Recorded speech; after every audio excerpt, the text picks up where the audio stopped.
بچیوں کو زندہ درگور کر دیا جاتا تھا. عورت حیوانوں کی سی زندگی بسر کرنے پر مجبور تھی. کمزوروں اور ضعیفوں کا کوئی پرسان حال نہ تھا. جس کی لاٹھی اس کی بھینس کا قانون تھا. قبائلی لڑائیاں سال ہا سال تک جاری رہتی. انتقام در انتقام کا سلسلہ چلتا رہتا. افراتفری تھی، اضطراب تھا، ظلم تھا، بے چینی تھی، بدی کا راج تھا، بے حیائی کا غلبہ تھا. انسانیت کا ٹمٹماتا ہوا یہ چراغ بجھنے کو تھا کہ وہ رب جو خزاں میں بہار پیدا کرتا ہے، وہ رب جو ظلمت شب کے بعد نور سحر پیدا کرتا ہے، وہ رب جو قحط سالی میں کل بلاتے ہیوانوں، بل بلاتے انسانوں، تڑپتے کیڑوں اور مکوڑوں پر رحم کرتے ہوئے آسمان سے رحمت کی بارش برساتا ہے، وہ رب جو میرا آپ کا ہر شے کا رب تھا، ہر شے کا رب ہے، اس کو اشرف المخلوقات کی حیوانوں سے بدتر حالت پر رحم آ گیا. اس نے کائنات کے مقدس ترین انسان کو رحمت للعالمین بنا کر اس کائنات میں مبعوث فرما دیا، کائنات میں بھیج دیا.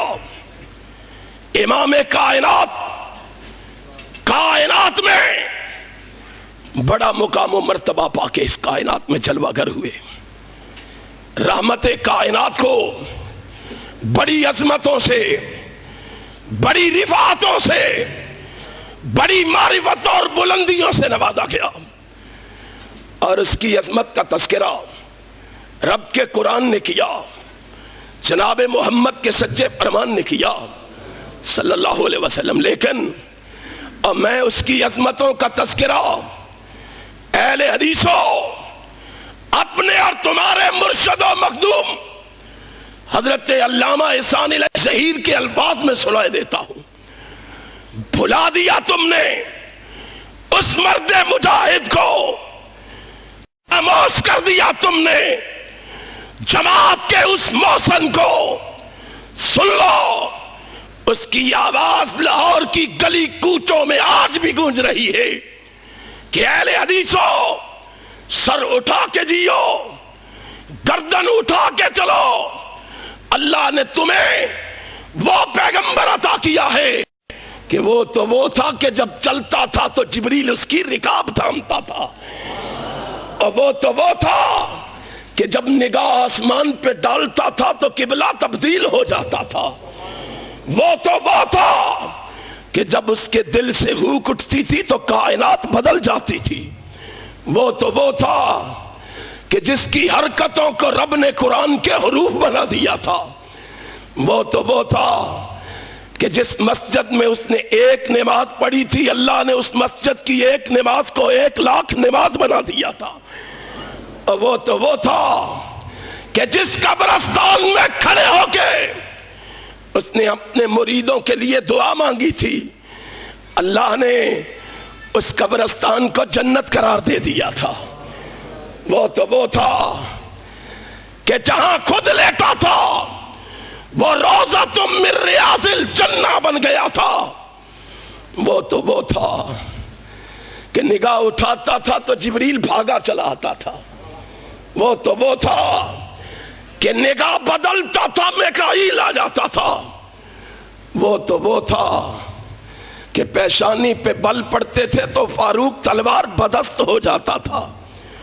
وہ تو وہ تھا کہ جب وضو کرتا تھا اور صحابہ وضو کے پانی کے قطروں کو جسموں پہ مل لیا کرتے تھے.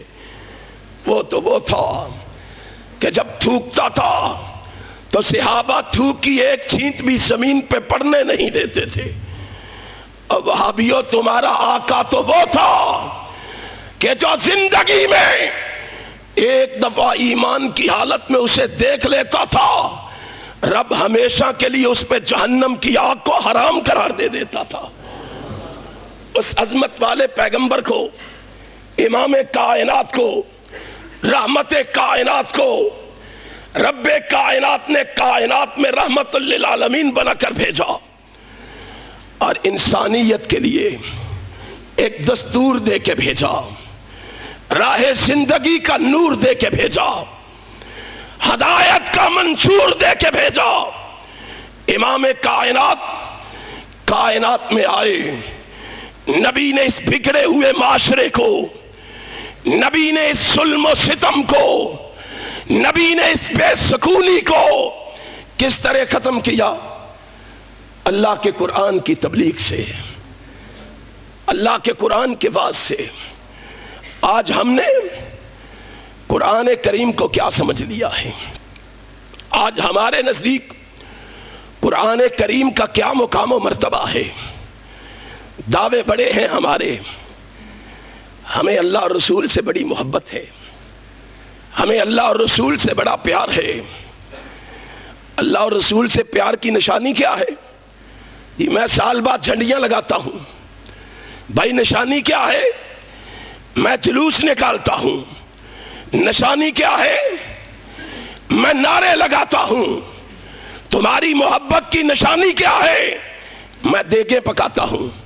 تمہاری محبت کی نشانی کیا ہے؟ میں جناب سیرت کے نام پہ جلسے کرواتا ہوں. اور لوگوں، محبت کی نشانی یہ نہیں. آؤ محبت کی نشانی پوچھنی ہے تو آمینہ کے لال محمد سے پوچھو صلی اللہ علیہ وسلم. اٹھاؤ سنن دارمی کو، مسند ابی یعلا کو، حدیث کی دونوں کتابوں کے اندر روایت موجود ہے. امام کائنات حضرت محمد الرسول اللہ صلی اللہ علیہ وسلم فرماتے ہیں، رحمت کائنات کہتے ہیں، فرمایا من سرہ ان یحب اللہ ورسولہ، اور تم میں سے جو کوئی پسند کرتا ہو کہ اللہ اور رسول سے محبت کرے، وہ کیا کرے؟ جلوس نکالے؟ کیا کرے؟ دیگیں پکائے؟ فَلْيَقْرَأُ فِي الْمُصْحَفِ.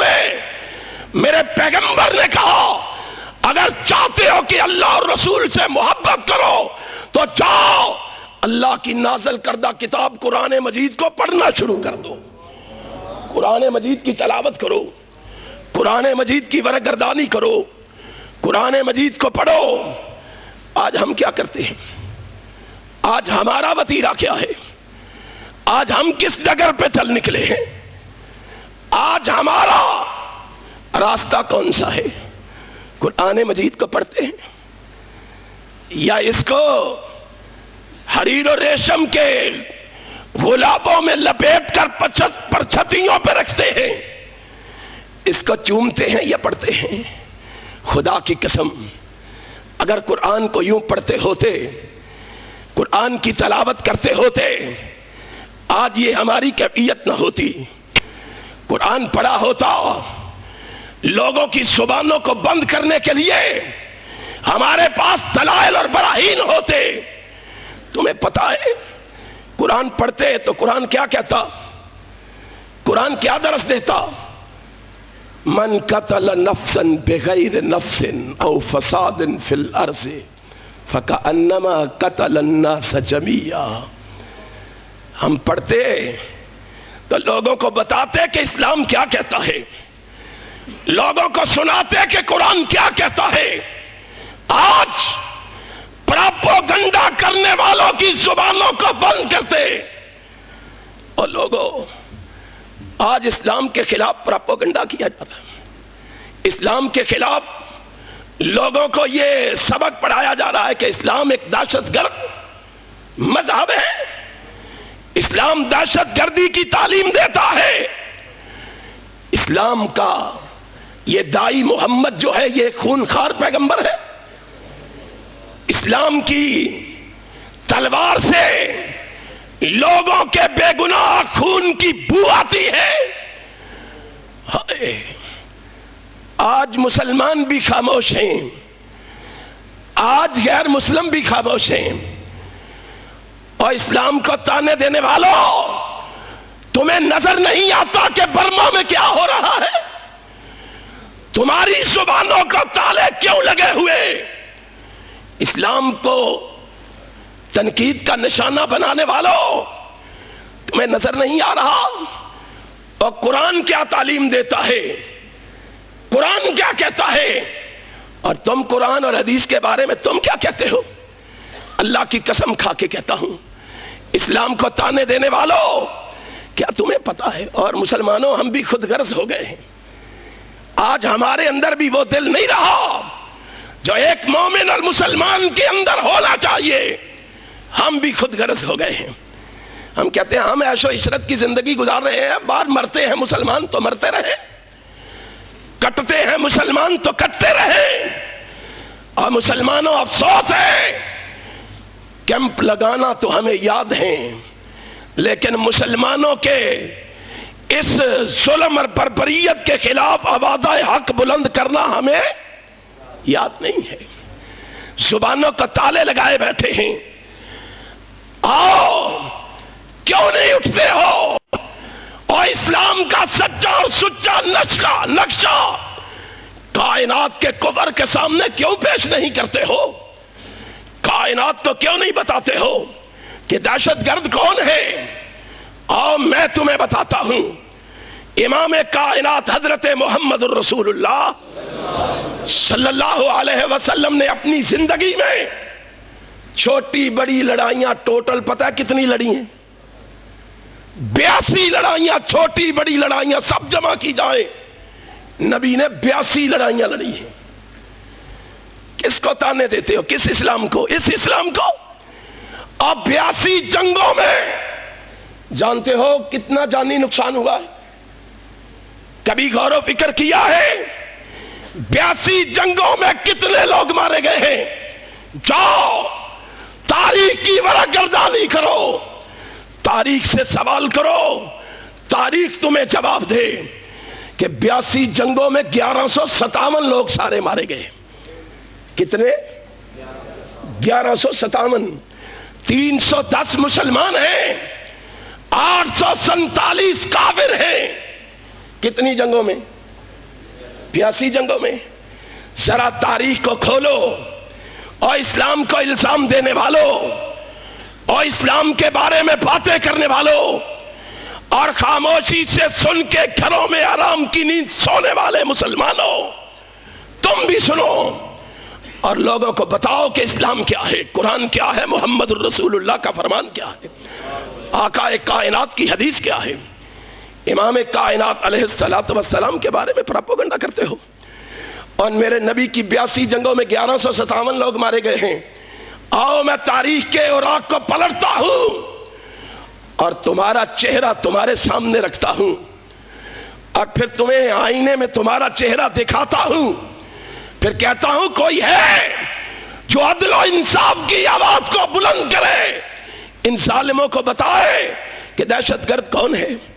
میں تمہاری 82 جنگوں کا تذکرہ نہیں کرتا، میں تمہاری 12-13 جنگوں کا تذکرہ کرتا ہوں، اور دیکھو تمہاری 12-13 جنگوں میں کتنے لوگ مارے گئے، تم نے کتنا جانی نقصان کیا ہے۔ اسلام کو الزام دینے والوں، جاؤ 1618 میں شروع ہونے والی جنگ جو 1648 تک جاری رہی، 30 سالہ اس جنگ میں جس میں جرمن نے، فرانس نے، آسٹریلیا نے اور سویڈن نے حصہ لیا، جانتے ہو کتنے لوگ مارے گئے تھے؟